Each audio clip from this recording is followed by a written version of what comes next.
Yep. And we are so delighted to be joined by Dr. Yardena Osmond this morning. Oh, I'm Rachel Shinerman. Hi, everyone. Okay, go ahead, Dr. Osmond. Hi, everybody. Hopefully, if you were with us last time, I had some power issues. Hopefully that won't happen this time. So there was a lot of different things to choose from for this week. So I just chose a variety of things. There isn't a particular theme or anything like that. But I just sort of picked what was interesting to me. So we're going to start with this Mishnah that appears on page 11a and reads as follows: Mazgulo etakos. So if they pour wine and the person says, Va'amar hareini nazir mimenu, and the person says, I am a nazir from this, meaning I'm going to refrain from wine, hareza nazir, that person now becomes a nazir and has to actually observe all the laws of Nazirut, not just refraining from wine. Remember that there are three things that the Nazir has to refrain from. All grape products, it's not just wine, even grape seed, grape skin, anything that comes from a grape, must grow their hair. They're not allowed to grow their hair until their period of time is done. And they are not allowed to make themselves tameh through touching a dead body. But the point here of the Mishnah is to say is that even if they only mention one of the prohibitions, you still would be a Nazir. And then they give a story. Masa bisha chachaita shukura. There was a story with a woman who became drunk. Umazgula takos. They poured her the cup. Amra, and she said, Hareini nizira mimenu. And she said, I am a Nazir from this.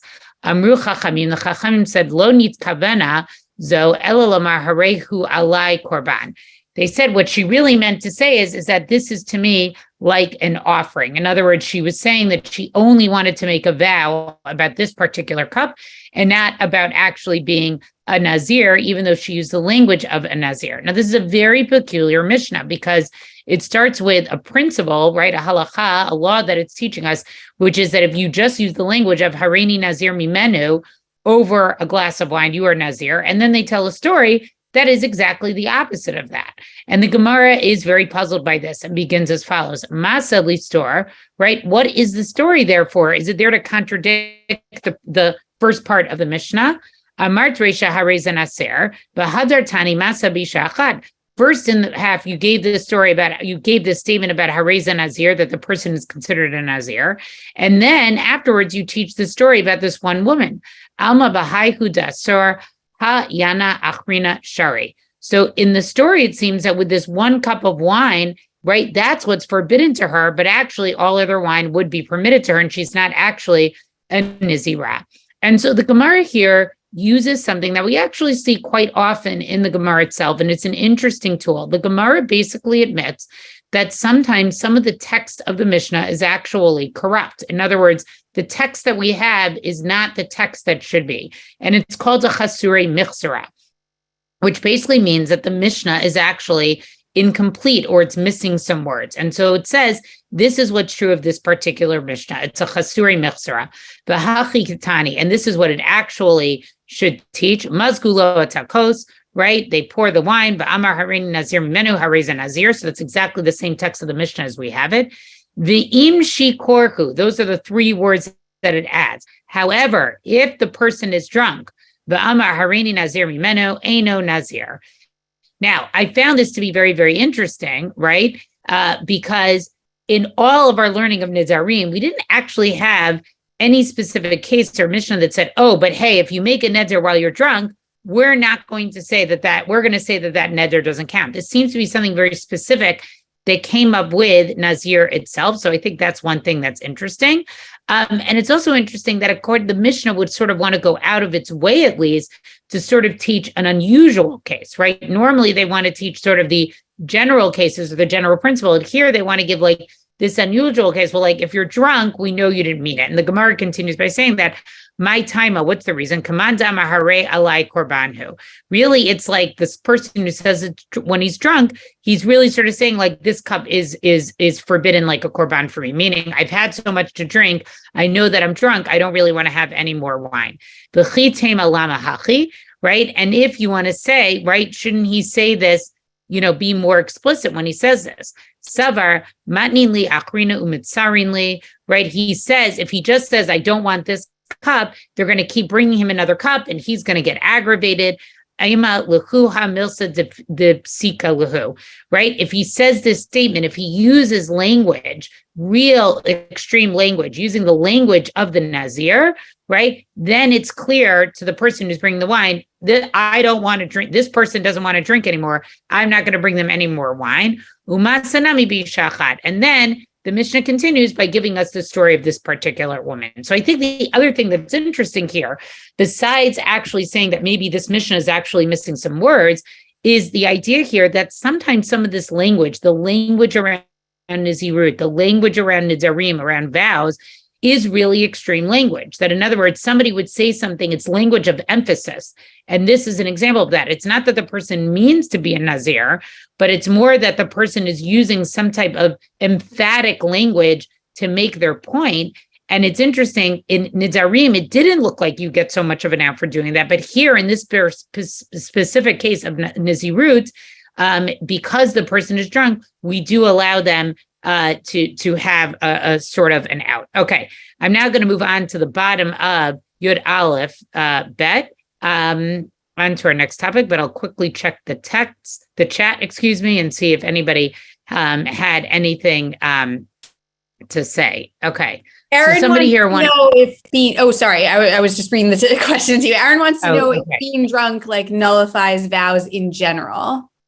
So that's not really something that gets brought up in Nidarim itself. Now, there is a concept in Nidarim that if you did want to go to a chacham, if you wanted to go to an expert and you wanted to get something annulled, right? So maybe that would be the opening. But in general, if I'm recalling correctly, there isn't sort of the same type of blanket statement that we see here in Nidarim, which is particularly interesting.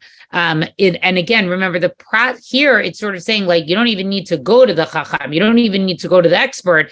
Automatically, it's not going to be considered that. Whereas in Nidarim, there is more of this process. You said something, you would then have to go to get it officially annulled. And I would imagine that's what you would say. You'd be like, had I known when I was drunk, or had I known that I would drink too much and get drunk, I never would have said this. And then they would sort of let you have an out. And I think this is speaking to that a vow of Nazirut sort of is its own category, and that there's a language around Nazirut that everybody sort of understood. And so therefore, maybe that's why we can allow, sort of this leniency that you don't even have to go to the chacham just by virtue of being drunk. We're not worried about it. Okay. So we're going to move on to an interesting piece here that actually doesn't super relate to Nazir. Okay. But we'll see where we're going here. But it was really an interesting parallel halacha that they brought here. Amar Rabbi Yitzchak bar Yosef, Amar Rabbi Yochanan, right? So we're at the bottom of 11b. And Rabbi Yitzchak, the son of Yosef, says in the name of Rabbi Yochanan, if somebody says to his agent, right? So there is a lot of halacha around you appointing another person to do something on your behalf. And so here, what is it? And we're going to see more of this when we get to Masechet Kiddushin in a couple of months. Say v'kadesh li'isha, go out, and basically, I want you to marry a woman on my behalf. So you are actually allowed to do Kiddushin. You can actually marry somebody with a shaliach. You yourself don't have, the man doesn't have to do it himself. He can send a shaliach to do it in his place. Stam asur b'chol hanashim ba'olam. And so the halacha is in that case, once he makes that statement to the shaliach, all other women in the world are actually forbidden to him. Now, chazaka shaliach oseh shlichuto v'keven talav perishle halayadahe ninhu kadishle. Because the reason is that we assume the agent, the shaliach, is going to do what he was assigned to do, will marry a woman on his behalf. And since the agent, or nobody really clarified who the woman was that he was actually going to be married to, he doesn't know who it is. And therefore, if he goes out and he marries another woman, maybe that other woman is going to be one of the Arayot. In other words, if that woman is the daughter, the sister, the mother of the woman who the agent married, who the shaliach married on his behalf, that person would be forbidden to him. Very, very strange case of the Gemara. And what's more interesting to me is where Reish Lakish goes with this, okay?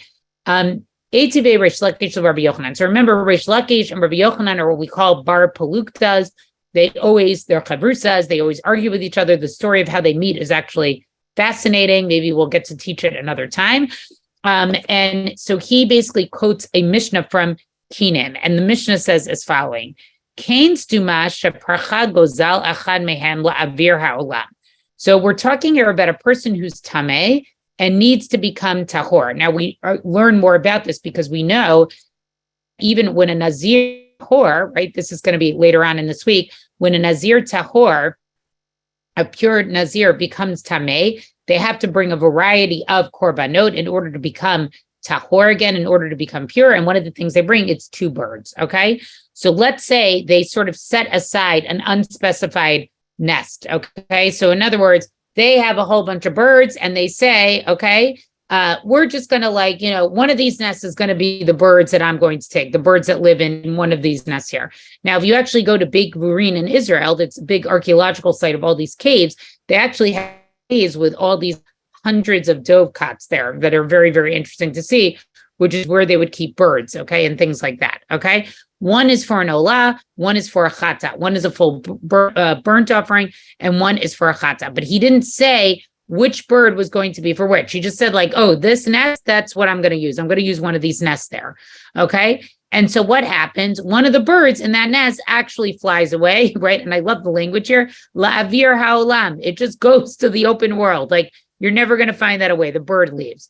O shebracha lebeitcha ta'ot tametot, right? Or it flew to birds, right, that are not allowed to be brought as a chatat, that were basically left to die. In other words, birds that were not valid for being brought as this type of korban. O shemeida chat mehem, or one of the birds of the pair dies, right? And again, you just weren't sure. Was that the bird for the chatat? Was that the bird for the olah? Yikach zug l'sheni. So what do you have to do? Okay, you have to basically buy, right? You have to buy another bird, for that, for that bird that's left, and then you'll decide which one will be the olah and which one will be the chatat. Okay, but Reish Lakish goes on with this mission to say the ilu came miforeshet ein lo takana. But if it flew away from a specified nest, meaning the owner had designated which bird would be used for which offering, right? And it flies away, it has you don't have a solution for this because you don't know which bird is actually left. In other words, you have 2 birds. They basically look the same. They're the same type of bird. And you're like, one will be for the olah, one will be for the chatat. You're not sure which one actually went away, and therefore, in that particular case, you can't actually salvage. There's no good solution for this. And so then Reish Lakish goes on to say, "V'ilu shar kinim ba'alma mitaknin." Okay, but he says, but look, there are all the other nests to people, right? Those are good nests. So in other words, you could just take another nest. So what Reish Lakish is basically saying to Rabbi Yochanan is that when you talk about that every woman in the world possibly could be a relative, right, of that woman that your shaliach married, okay, then shouldn't that also be the halacha with nests? In other words, lema kol chada v'chada dilma hai ninhu. We should say each and every bird in the world maybe is the bird that flew away. So how could we ever use a bird for anybody else's offering? Because maybe all the birds in the world, right, any bird that you find actually was a bird that flew away. Now, I think he's talking in such extreme language because he's basically saying to Rabbi Yochanan, it's preposterous what you're saying. Yes, you sent a shaliach to marry a woman, but you're so worried that he's going to end up, by chance, that the guy who sent the shaliach ends up marrying a relative of that woman.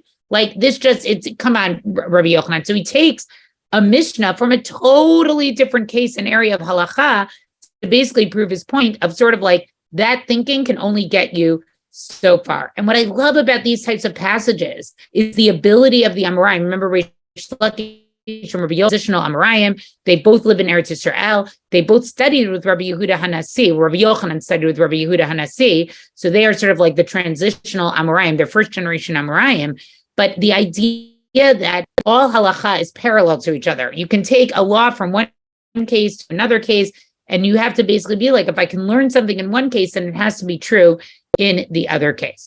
So Rabbi Yochanan would basically say to Reish Lakish, Amar le, ta'amina ana isha delot naida, va'amartli at isura denayid. Okay, so I love what he says back.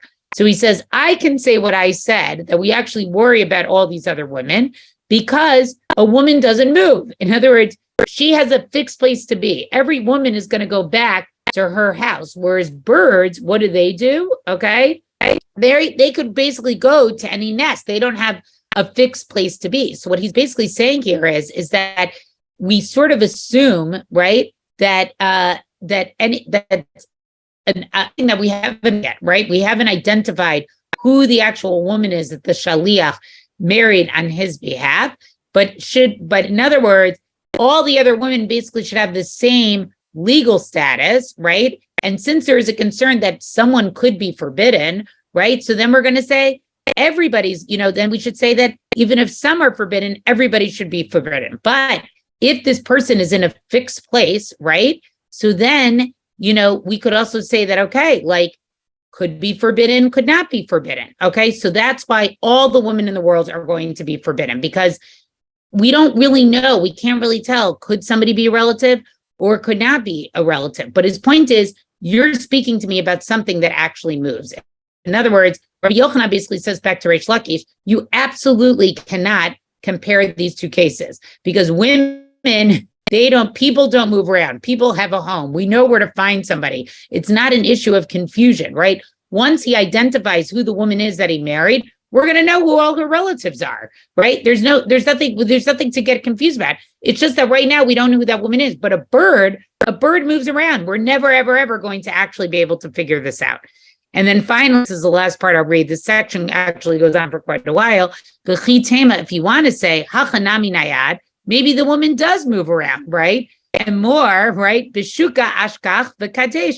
Maybe, right? Because why? The agent finds the woman in the marketplace and marries her, okay? So like she wasn't really in her fixed location. She was also out and about, right? Hadam hadra linichuta gabe kain mi hadra, right? But eventually she's going to go back to her home, and that's why she's going to be fixed, okay? But with a nest, right?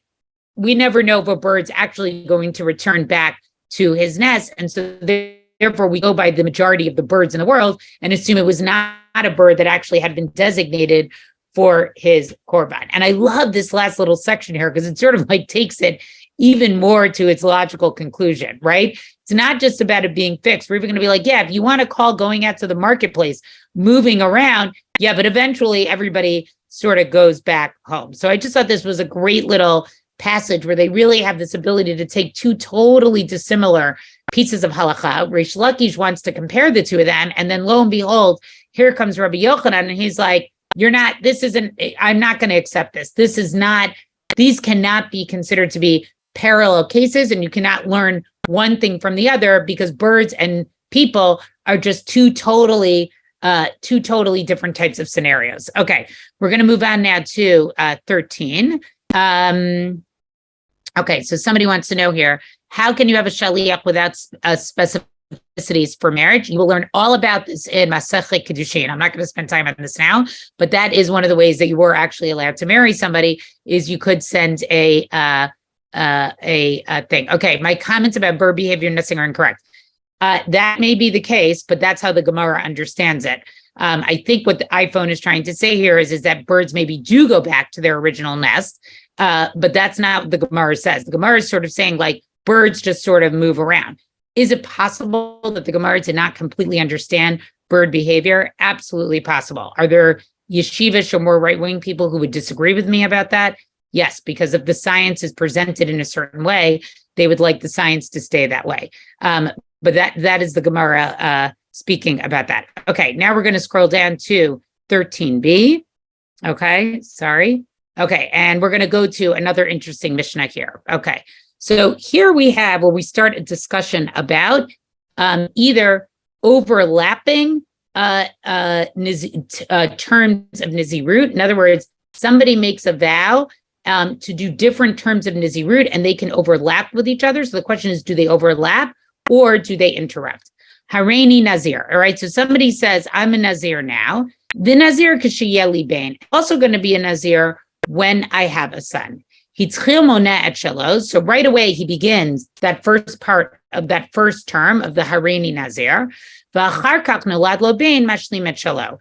And then after his son is born, right? And the assumption is that maybe that was in the middle, right, of this first term, of this first period, his son is born, right? What does he do? First, he's going to complete his term, and then he will start counting that second term. However, if he says, Hareini Nazir k'shehiyeli ben, let's say he reverses it and he says, I will be a Nazir when I have a son, right? Vin Nazir, and I will be a Nazir, right? Hitzchil moneh et shelo. So he begins counting with his, because the circumstance of the ben, of the son being born, hasn't even happened yet, but the other one has happened. So he makes two simultaneous vows, but the order is a little bit important. So he has to do the second half of the vow, and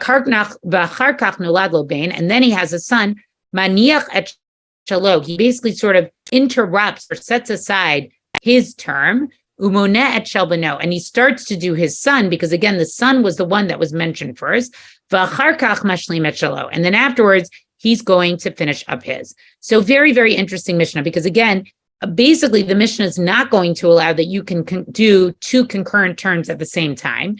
They do have to be sequential, but based on the order within which you set, and again, it's based on, again, a circumstance that is true now at this time, at the time of the vow. The other is a part of a vow under a circumstance which has yet to occur, okay?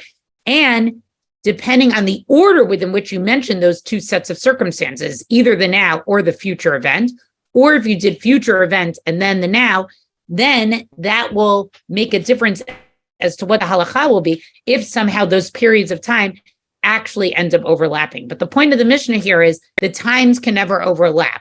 It's either you do them sequentially or one interrupts the other, okay?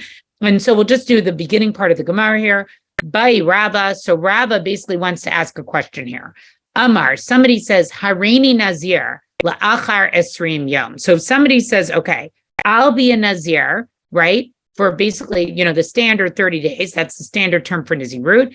And I will do it after, and it will start after 20 days. Okay. Right. But today I'm going to start a term of 100 days. So in other words, he basically starts out with a term that will be in the future, and then also followed by a term that has to begin now, okay? That has a specific period of time. The Ben one is a case where, we just don't know when it's going to happen, right? Presumably, he made this vow close to when his wife was going to give birth, but we don't know when it's going to happen. But here, we know when these things are going to happen, right? That's the first half of that vow will take place in 20 days. The second half of the vow takes place today, but it's for 100 days, okay? Mahu, so what happens? Kevan dahalein mea be'esrin lo shlamim la chayalim. Oh, Dilma, kevan de'isle gidul se'ar levasov chayalim. So could we say, and we give two possibilities here, since the 100 days are not completed within the first 20 days, right? Maybe we say those 100 days shouldn't even get started until he does that first 30-day term, right? Or should we say at least when he has 30 days of hair growth? And remember, that's a theme that we see very often, the whole idea that you have to have at least 30 days of hair growth, right? So at day 31, then he would just have to do sort of these extra 80 days, okay? Because in other words, what would he do? He does the first 20 days, okay? Then, okay, or what do we do? He does that term started on day 20. So that is at least 30 days. And then on day 31, he just basically observes an extra 80 days. So in other words, he did do all of 100 days. So he would count 20, do 30, and then count 80. So all in all, that would basically come to, so that it's, I'm not going to 130 days of Nizirut, basically. Okay. That's basically what he would do. Okay. The Gemara is going to get into a whole long explanation that's going to take them a very, very long time to actually figure that out. I'm not going to get into all that. I just really wanted to thought the Mishnah was interesting, and I wanted to set the question up, right? This idea of sort of having, it's that Mishnah is really getting into how the language of the vow and the timing that's specified, and do they interrupt or do they overlap? It's very clear overlapping is not going to be allowed. But the question becomes, do you do something sequentially or do you do it in a way that it can interrupt a term? And that's a lot of what the Gemara is actually going to talk about there. And I thought it's interesting to see that overlapping is just, it's not even something that sort of occurs to anybody that would be allowed. Okay, we're going to just go to one last little part, okay? Okay, Carol asked, do people in the Talmud only make vows for the birth of the daughter, for the son, not for the daughter? Yes, they tend to give, I think probably they give examples of that because that's also something that we see in Tanakh itself. I don't know whether people did not do that, but I think the piece that is important is that we do see examples about people using these types of vows for life events. So this would be an example of a son, okay? On Daf Yomi, you're going to see a very, very famous Mishnah about Queen Helena, who makes a vow to be a Nazirah if her son comes back from battle safely, okay? That her son is going out to war, and she says she will be a Nazirah for 7 years if her son comes back from battle safely. So I think one of the things we do see is that some of these types of things, sort of, putting yourself in this type of spiritual area, and again, it's always a question. You'll also see on Yud Ted, it's a big question of whether you'll see the opinion of Rabbi, I'm getting over to next week's stuff now, Rabbi Elazar HaKapar, whether or not a Nazir, we saw this in Nedarim also, there was talk explicitly on Yud Ted on 19, that Rabbi Elazar HaKapar basically says, all Nazirim are sinners, okay? But this definitely seems to be something that people did at different inflection points of their life. I don't know if it was like a way of bargaining with God a little bit, like if this good thing happens to me or this bad thing doesn't happen to me, I will dedicate myself to you in this particular way. And look what happens to Queen Helena. You'll see what happens. She ends up actually having to repeat her 7 years. You'll see why. And it's a very, very interesting Mishnah. Okay, we're going to end just with this. So we have a Mishnah before this last little section here, where the Mishnah, right, basically says, it's talking about, can a day of Nazirut, one day, be counted toward two sequential terms, or to two terms, basically. And our Mishnah in the Gemara, basically, our Mishnah here in this Masachet says no. And the Gemara just comes out and says, right, Rav Kaman Amar Lishma'ate. Rav says the opposite. Rav basically disagrees with this Mishnah and basically says that it can count towards 2 days, whereas our Mishnah says it cannot count towards 2 days. Now, this we have to put into a context that's historically very, very interesting. Rav also is a transitional Amora, okay? He's one of the first Amoraim, a first-generation Amora in Bavel. He himself studies in Eretz Yisrael under Rabbi Yehuda Hanassi, so he's around the same time as Rabbi Yochanan and Reish Lakish, okay? But what's interesting is that we see the first opinion that is quoted that disagrees with our Mishnah is an opinion of an Amora. And it's very interesting to see that sort of the Gemara allows in Amora's statement first, okay, that definitely disagrees with a Tana, okay? However, here the Gemara does something interesting. We see a few statements like this in the Gemara itself, which I think says something about the stature of Rav, okay? Right away, they want to know then, Rav Kaman Amar Lishmate, then who is his opinion like? Can we find a Tana who would support what Rav's opinion is? But it's interesting that when Rav's opinion is initially quoted, right, it's not quoted as a particular Tana, it's just quoted as Rav's actual opinion, okay? So they say, Il Maleka Abba Shaul. So the first Tana they want to say is, maybe he's like Abba Shaul. And they quote here Tosefta from Moed Katan, Ditznan, Hakover, and Meito Shlosha Yamim, Kodam Laregel, Batal Mimenu Gezerat Shiva, right? Somebody who buries their dead, somebody who they have to mourn for 3 days before the one of the regel, one of the holidays that you have to go up to Yerushalayim.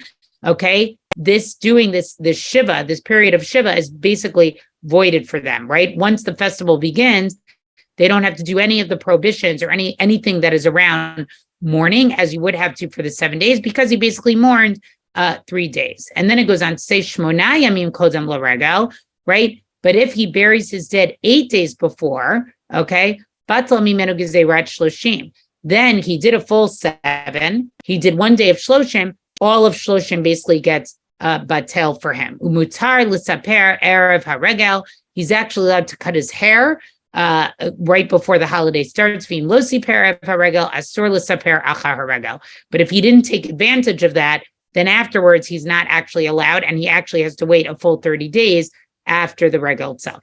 Abba Shaul Omer, but Abba Shaul says, right? Afilu lo siper kodem haregel mutar l'saper achar haregel. He says no. If he didn't cut his hair before, he still could cut it afterwards.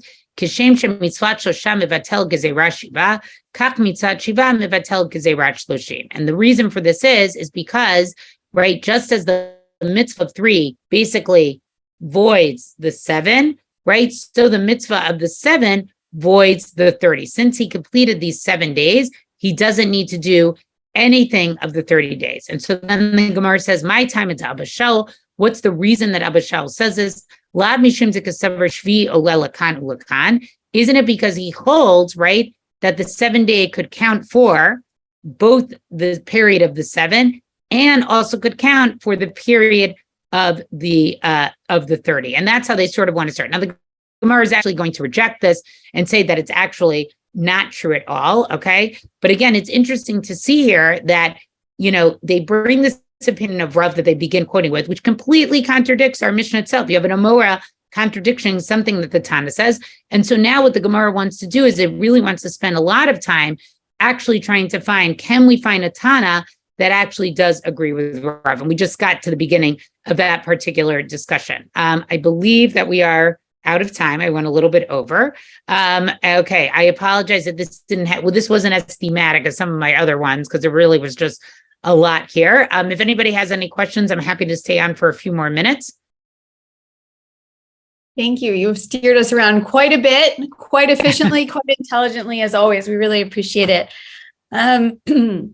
I'm not seeing any immediate questions in the chat, and we are a few minutes over. So I think we are going to call it here, but thank you so much, Dr. Osmond. Always really a pleasure and always learn a lot from you. And thank you to all of you for your good questions and comments. It's nice to see you. And we will see you all in the inbox tomorrow morning and in this space in 1 week. Thank you, everybody. Bye, everybody. Thank you. Bye.